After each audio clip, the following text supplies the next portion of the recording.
3.5 kilometre लंबी हवाई पट्टी पर मिराज, राफेल और जगुआर जैसे लड़ाकू विमानों ने आंधी तूफान के बीच अपने शौर्य का प्रदर्शन किया।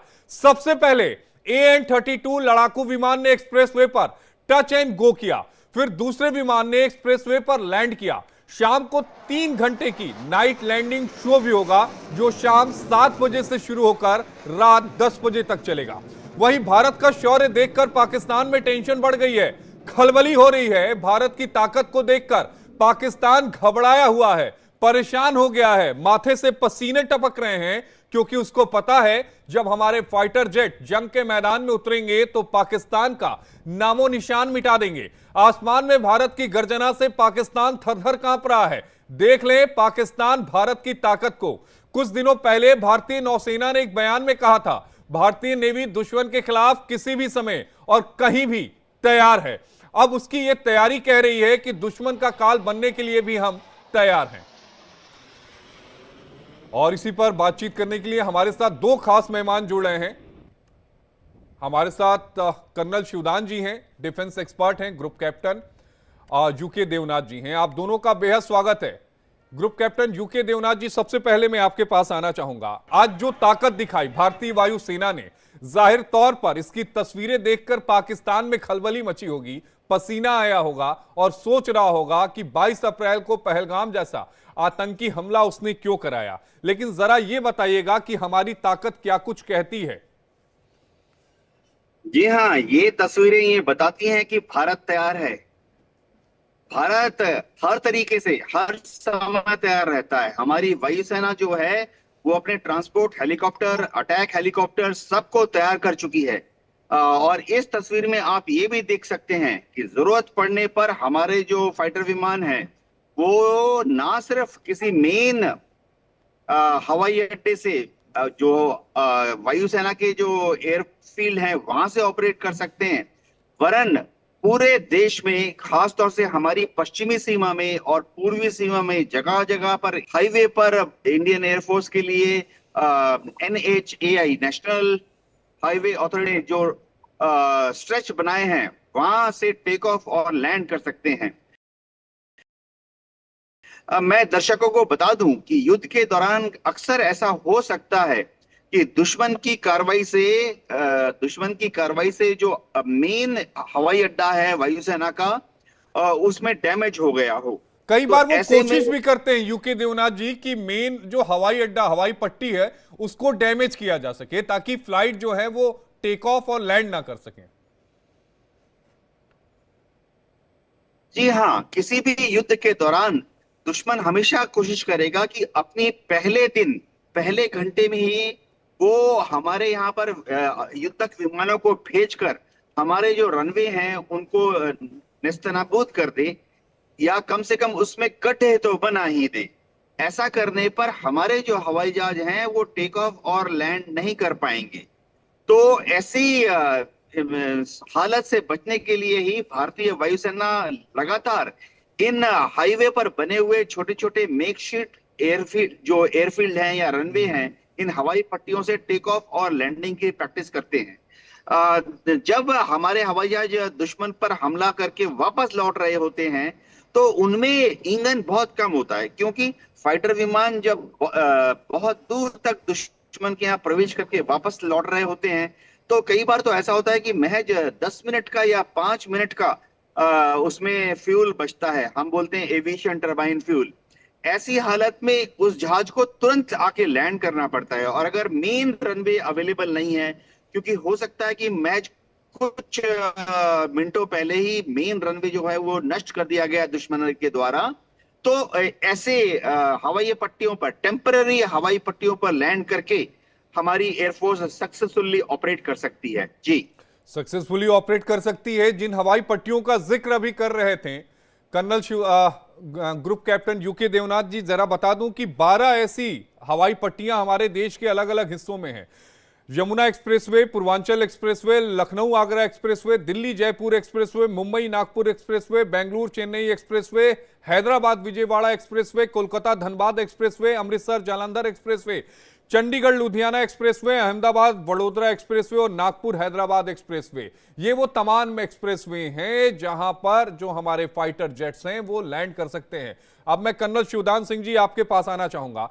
अगर हम वायु सेना की बात करें भारत और पाकिस्तान की, तो जाहिर तौर पर हमारे पास जो फाइटर जेट्स हैं उनकी तो तुलना ही नहीं की जा सकती, लेकिन फिर भी अगर हम तुलना करने की कोशिश करें तो पाकिस्तान आपको कहां नजर आता है? देखिए, इस समय पाकिस्तान भारतीय वायुसेना के सामने बिल्कुल भी नजर नहीं आ रहा है। यदि हम उसका कंपैरिजन करें तो भारतीय वायुसेना 100 है तो पाकिस्तान की वायुसेना 10 के बराबर भी नहीं है। हमारी वायुसेना से चीन भी खौफ खाता है। आपको याद है गलवान के बाद में हमने अपने स्पेशली राफेल को जोड़ा अपनी वायुसेना में, और उसके बाद हम चीन से भी टक्कर लेने के तैयार खड़े। कर्नल शिवदान जी, मैं आपके पास आता हूं, कुछ नेटवर्क की प्रॉब्लम हो रही है। यूके देवनाथ जी, आपके पास आता हूं। जो सवाल मैंने शिवदान जी से दिया था उसका जवाब आप ही दे दीजिए कि किस तरह की, अगर हम दोनों सेनाओं की ताकत की बात करें तो हम तो काफी ऊंचे हैं, लेकिन क्या फर्क है वो दर्शकों को समझाइएगा। जी हाँ, देखिए, भारत की फौज जो है हमेशा तैयार रहती है, और पिछले एक दशक में हमारी फौजों में बहुत प्रगति हुई है। इंडियन नेवी में नए शिप्स, नए क्रूजर्स, नए डिस्ट्रॉयर्स और नए नए सबमरीन इंक्लूड हुए हैं। सबसे बड़ी बात है कि इंडियन एयरफोर्स में लगातार से हम नए नए तरीके के एयर डिफेंस मिसाइल सिस्टम खरीद रहे हैं। जैसे मैं एक उदाहरण देता हूँ, S-400 जो है वो दुश्मन के जो हवाई जहाज हैं उनको 400 किलोमीटर की दूरी से शूट डाउन कर सकता है। तो अगर मोटा मोटी हम अंदाजा लगाएं तो पाकिस्तान की जो फौजें हैं वो भारत की फौजों के करीबन कहीं टिकती नहीं है। उनकी फौजी ताकत पाकिस्तान की भारत की फौजी ताकत से करीबन आधी है या आधी से भी कम है। हाँ, चीन एक मजबूत देश है। अगर पूरी फौजी ताकत चीन की देखी जाए तो हमसे कहीं ज्यादा है, लेकिन भारत को एडवांटेज ये है कि चीन की फौजी ताकत जो कि काफी ज्यादा है वो ताइवान की तरफ, ईस्ट चाइना सी की तरफ, साउथ चाइना सी की तरफ डिप्लॉयड है। तो भारत की तरफ यानी अक्साई चीन की तरफ तिब्बत में चीन ने जो अपनी फौजें डिप्लॉय की हैं, चाहे वो उनकी आर्मी हो या एयरफोर्स हो, वो निहायत ही छोटी तादाद में है। वहां पर छोटी तादाद में, लेकिन एक सवाल यह भी उठ रहा है कि पाकिस्तान के पास जो अमेरिका ने फाइटर जेट दिया था वो केवल इस शर्त पे दिया था कि आप इसको आतंकवाद के खिलाफ, F-16 की मैं बात कर रहा हूं, कि आप आतंकवाद के खिलाफ इसका इस्तेमाल करेंगे। अगर युद्ध होता भी है तो भारत के खिलाफ तो इस्तेमाल कर नहीं पाएगा बिना अमेरिका की अनुमति के। जी हाँ, पाकिस्तान एक बहुत ही चतुर देश है। वो अमेरिका से तो वादा करता है कि टर्म्स एंड कंडीशन के हिसाब से वो F-16 का विमान सिर्फ आतंकवादियों के विरुद्ध ही इस्तेमाल करेगा। लेकिन जैसा कि हमने बालाकोट स्ट्राइक के दौरान देखा, पाकिस्तान ने बालाकोट जब हमने हमला किया हमारे मिराज 2000 के द्वारा, तो अगले दिन ही पाकिस्तान ने वहां पर अपने F-16 को भी उड़ाना शुरू कर दिया था।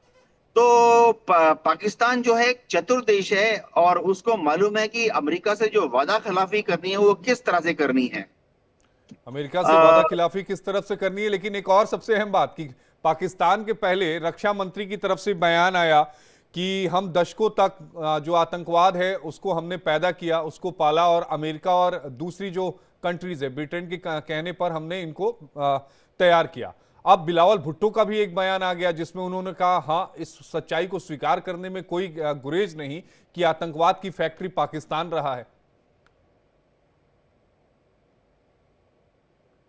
देखिए, पाकिस्तान का तो एक पॉलिसी रहा है। आजादी के बाद से ही पाकिस्तान के जो हुक्मरान थे, बोला तो समझिए 75 साल की आजादी के बाद से 35 साल तक तो वहां मिलिट्री का ही शासन रहा जी, डायरेक्टली।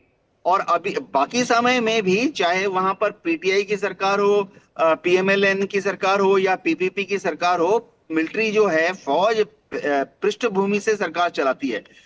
उनकी सरकार को मालूम है कि जो नॉर्मल कन्वेंशनल फायर पावर है, चाहे हम आर्मी की बात करें, एयरफोर्स की बात करें या नेवी की बात करें, नॉर्मल कन्वेंशनल ताकत से पाकिस्तान भारत को दबा नहीं पाएगा। तो इसीलिए उन्होंने यह सोचा हुआ है कि एक नए आयाम से भारत से युद्ध करेंगे, जिसको कि उन्होंने बोला है डेथ बाय 1000 कट। यानी पाकिस्तान के हुक्मरान ये चाहते हैं कि भारत के ऊपर 1000 छोटे छोटे हमले करेंगे, और वो उम्मीद करते हैं कि ये छोटे छोटे हमले, जैसे दहशतगर्द हर रोज भेज देते हैं, आतंकवादियों को हर रोज कश्मीर में भेज देते हैं, वो उम्मीद करते हैं कि ऐसे करके वो भारत को डरा देंगे, भारत की सरकार को और भारत की आवाम को दबा देंगे। लेकिन पाकिस्तान अपने इन मंसूबों में कभी सफल नहीं हो पाएगा, क्योंकि वह समझ नहीं पा रहा है कि भारत एक मेजर डेमोक्रेसी है। पूरे बाकी 140 करोड़ हमारे सरकार और हमारी फौजों के पीछे खड़ी है। जी, इस बात को समझ नहीं पा रहा है, लेकिन हम एक एक करके फाइटर जेट्स की बात करेंगे। सबसे पहले शुरुआत, कर्नल शिवदान जी भी हमारे साथ जुड़ गए हैं। कर्नल शिवदान जी, मैं आपके पास आना चाहूंगा, आप अपनी बात को पूरी करिएगा जी। ये खुद जनरल मुशर्रफ ने ये एक्सेप्ट किया था कि 79 से पाकिस्तान ने आतंकवाद को जनरेट करना शुरू कर दिया था अपने देश में। जैसे ही रूसी सेनाएं अफगानिस्तान में आई थी, पाकिस्तान ने आतंकवाद को पैदा करना शुरू कर दिया था, और उसके बाद लगातार वो आतंकवाद को अपने कंट्री में पनाह दे रहा है, उनको कर रहा है इस प्रकार से। और पाकिस्तान ने अब हमारे से 4 युद्ध बड़े बड़े जीत हार करके 47, 65, 71 पाकिस्तान ने। शिवदान जी, फिर से नेटवर्क में कुछ प्रॉब्लम है, मैं आपके पास आना चाहूंगा, लेकिन भारत की सेना का, वायु सेना का आज शौर्य देखकर पाकिस्तान के पसीने छूट गए होंगे। जरा आप इन फाइटर जेट्स को देखिए, एक एक करके इन फाइटर जेट्स की मैं आपको डिटेल बताता हूं। सबसे पहले अगर हम बात करें मिराज 2000 की, तो मिराज 2000 जो है वो फ्रेंच मूल का यह विमान हाई स्पीड डीप स्ट्राइकर है और न्यूक्लियर कैपेबल है, यानी ये न्यूक्लियर जो मिसाइल है उसको लेकर चल सकता है। इसकी जो रेंज है वो 1550 किलोमीटर है। इसे एयरफोर्स की, अगर आप सीधा कहें तो रीढ़ की हड्डी माना जाता है। यह विमान बिना दुश्मन की रडार में आए अपने लक्ष्य को ध्वस्त कर सकता है। अब हम बात करते हैं दूसरे एयरक्राफ्ट की, सुखोई 30, सबसे भरोसेमंद।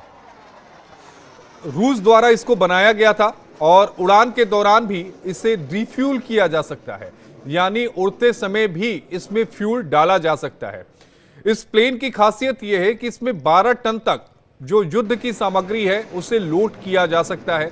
इसमें रफेल की तरह डबल इंजन लगे हुए हैं जो इमरजेंसी में काम आते हैं। सुखोई 30 फाइटर एक बार में 3000 किलोमीटर तक की उड़ान जो है वो भर सकता है। अब अगले फाइटर जेट पर आते हैं, जगुआर पर। जगुआर का नाम आपने बहुत सुना होगा। यह एक British French supersonic jet attack aircraft है। यह ग्राउंड अटैक और एंटी शिप मिशन में प्रयोग होने वाला सटीक स्ट्राइकर विमान है। 36,000 फीट की ऊंचाई पर उड़ान भरने में यह सक्षम है। 1.5 मिनट में 30,000 फीट की ऊंचाई पर यह पहुंच सकता है और 6,000 मीटर के रनवे से भी छोटा टेक ऑफ या लैंडिंग करता है। अब आ जाते हैं रफेल, जिसकी सबसे ज्यादा चर्चा हो रही है। जगुआर आप देख रहे हैं, जगुआर की खासियत आप देख रहे हैं, आपके टीवी स्क्रीन पर भी है। विंग स्पैन जो है इसके 28 फीट से ज्यादा है। विमान की लंबाई 55 फीट से ज्यादा है। ऊंचाई 16 फीट से ज्यादा है और अधिकतम स्पीड 17,000। अब हम रफेल पर आते हैं। 50,000 फीट ऊंचाई तक ये उड़ता है। एंटी शिप स्ट्राइकर है और न्यूक्लियर अटैक के लिए डिजाइन किया गया है, यानी न्यूक्लियर वेपन इसमें भी लेकर जाया जा सकता है। मिड एयर रिफ्यूलिंग है, यानी हवा में इसमें ईंधन भरा जा सकता है, और एडवांस रेडार टेक्नोलॉजी है, यानी रेडार जो दूसरे मुल्कों के जो रेडार हैं उनको चकमा देकर यह निकल सकता है। बहुत कम जगह में इसे लैंड कराया जा सकता है। इसको लैंड कराने के लिए बहुत ज्यादा जगह की जरूरत नहीं है। अब हम इसकी लंबाई पर आ जाते हैं। 50 फीट इसकी लंबाई है, ऊंचाई 17 फीट है, और अधिकतम जो इसकी स्पीड है वो 22,000 किलोमीटर जो है 2200 किलोमीटर प्रति घंटा है। और यूके देवनाथ जी हमारे पास आ चुके हैं। यूके देवनाथ जी, अभी हम फाइटर जेट्स की बात कर रहे थे, अलग अलग फाइटर जेट्स की बता रहा था। अगर पिक करना चाहें तो आपके हिसाब से टॉप 3 फाइटर जेट्स जो हैं वो हमारे मुल्क में कौन से हैं, और उनकी खासियत आपकी नजर में क्या है? देखिए, मैं तो एयरफोर्स में 34 साल सर्विस किया और फाइटर पायलट था जी। और मैंने काफी सारे फाइटर उड़ाए।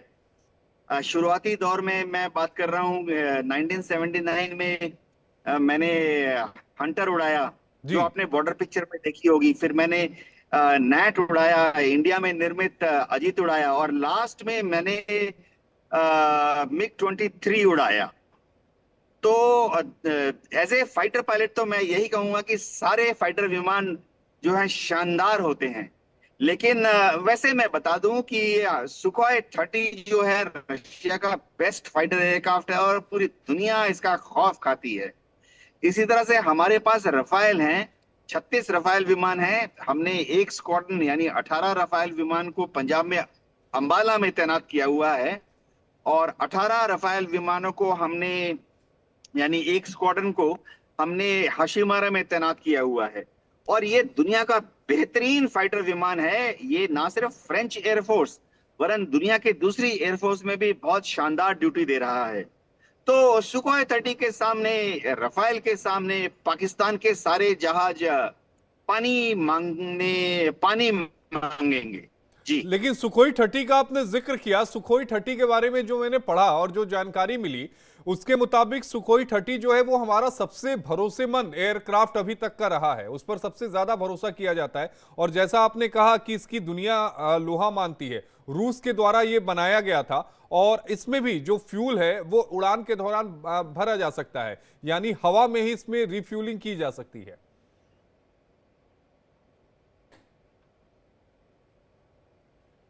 जी हाँ, सुखोई 30 जो है भारत में इंडक्ट हुआ है, और हमारे पास फिलहाल 270 से सुखोई 30 विमान हैं। यानी ये भारत की एयरफोर्स का बैकबोन है। और भारत जी, नेटवर्क में कुछ प्रॉब्लम आ रहा है, लेकिन सुखोई 30 जिसका जिक्र अभी कैप्टन यूके देवनाथ जी कर रहे थे उसके बारे में बता दूं कि रूस द्वारा बनाया गया है। इसके विंग स्पैन जो है वो 50 फीट के हैं। जी, अपनी बात पूरी करिएगा यूके देवनाथ जी, आपकी आवाज अब क्लियर आ रही है। हाँ, वो देखिए, जब सुखोई 30 भारत में आया था तो इसमें एक रशियन इलेक्ट्रॉनिक वॉरफेयर सिस्टम लगा हुआ था, जिसके दौरान, युद्ध के दौरान, यह दुश्मन के रेडार को जैम कर सकता है। यानी दुश्मन का रेडार जो है सुखोई 30 को देख नहीं पाएगा, क्योंकि इसका इलेक्ट्रॉनिक वॉरफेयर किट जो है वो दुश्मन के रेडार को जैम कर सकता है। अब भारत में लाने के बाद हमने एक इजरायली कंपनी के साथ इस इलेक्ट्रॉनिक वॉरफेयर किट को और ज्यादा अपग्रेड कर दिया है। इसके अलावा सुखोई 30 में हमने भारत में ब्रह्मोस मिसाइल भी फिट कर दी है। तो ब्रह्मोस मिसाइल जो है उसका जो एयर टू सरफेस यानी हवा से जमीन पे मार करने वाला जो संस्करण है, उसकी रेंज फिलहाल 300 किलोमीटर है। डीआरडीओ जो है इस तरह का जी ने हवा से जमीन पर फायर करने वाले वर्जन का, संस्करण का, उसकी रेंज 450 किलोमीटर होगी। जी। तो आप सोचिए कि अगर कभी कोई टारगेट, खासतौर से हिंद महासागर में, बे ऑफ बंगाल में यानी बंगाल की खाड़ी में या अरब सागर में टारगेट बोला तो अरब सागर में अगर युद्ध हो जाए तो पाकिस्तान नेवी के शिप्स हमें मिल जाएंगे अरब सागर में। टारगेट बोला तो कभी चीन के साथ झड़प हो जाए तो चीन की जो नेवी है वो बंगाल की खाड़ी में आकर स्ट्रेट ऑफ मलाक्का या अंडमान निकोबार के आसपास घूमेगी। तो ऐसे में हमारे सुखोई जो हैं वो भारत की मुख्य भूमि से टेक ऑफ करने के बाद एयर टू एयर रिफ्यूलिंग करते हुए करीबन 3,000 4,000 किलोमीटर की दूरी पर जा सकते हैं। और फिर वहां से जब ये ब्रह्मोस मिसाइल को फायर करेंगे तो चीन या पाकिस्तान का जो युद्धपोत है उसको 300 किलोमीटर की दूरी से ही डुबा सकते हैं।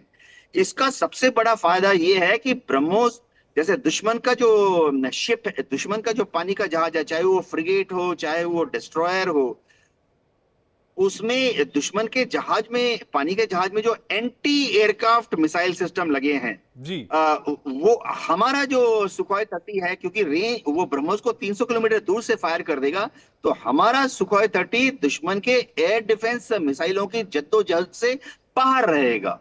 तो बहुत ही कारगर और शानदार वेपन सिस्टम है जी। बहुत ही शानदार वेपन सिस्टम है, लेकिन एक जेट का और ज्यादा जिक्र हो रहा है, वो है C-130J सुपर हरकुलिस। जरा आप इसके बारे में बताइएगा कि ये किस काम आता है।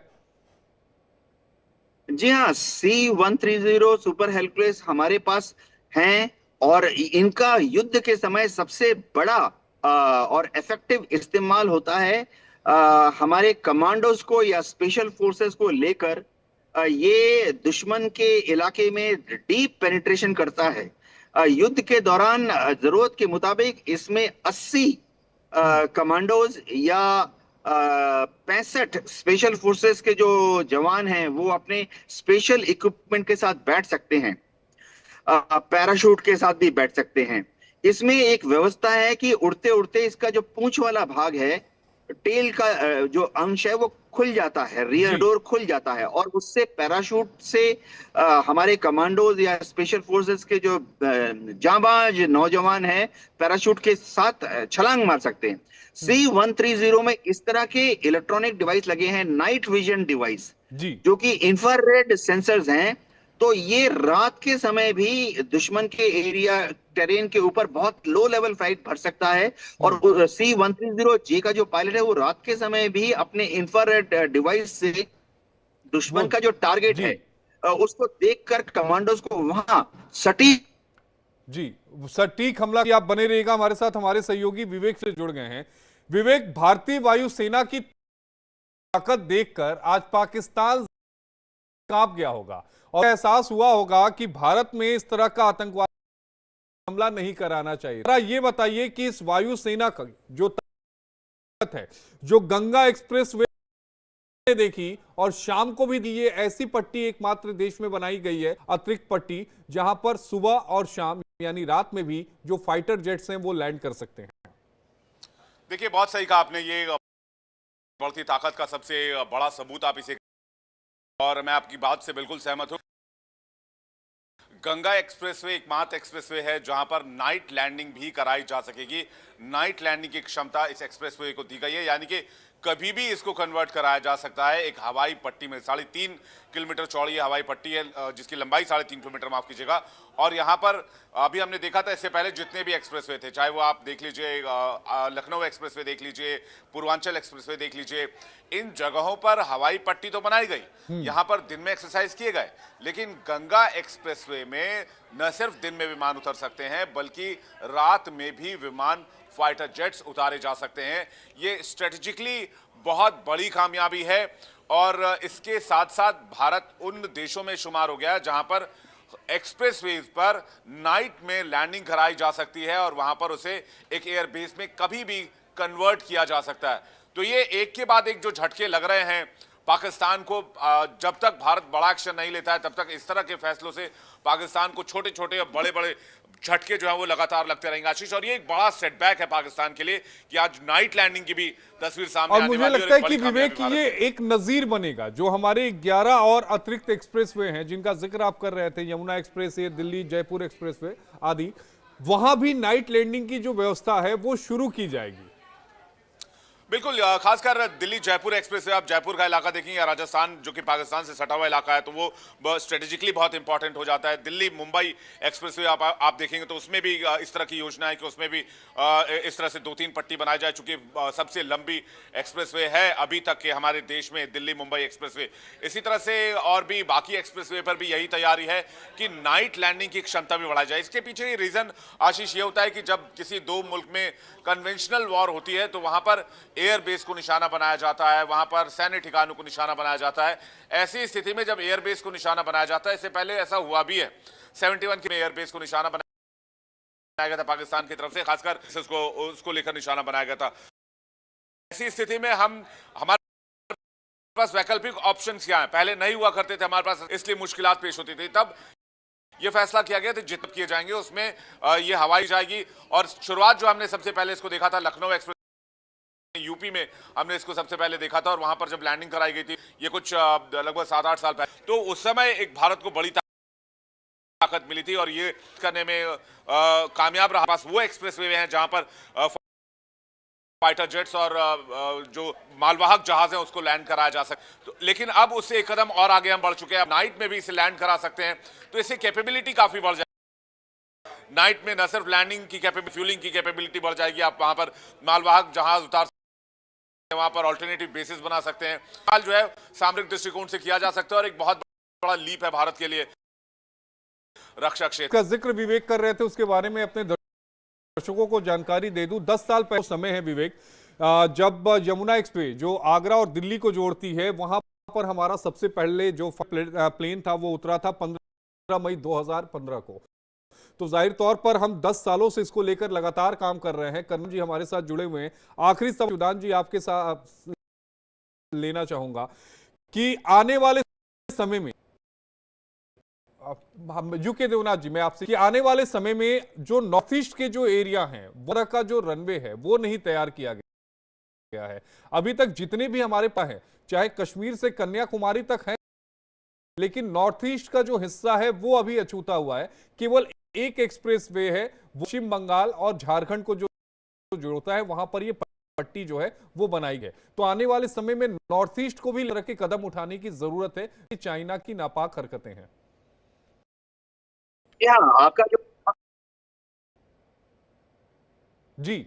आपका जो सुझाव वो भारत हुआ है, मिनिस्ट्री ऑफ जो है वो ministry of transport and affairs के साथ इस पर कई है। मैं आपको बता दूं कि NHAI को इस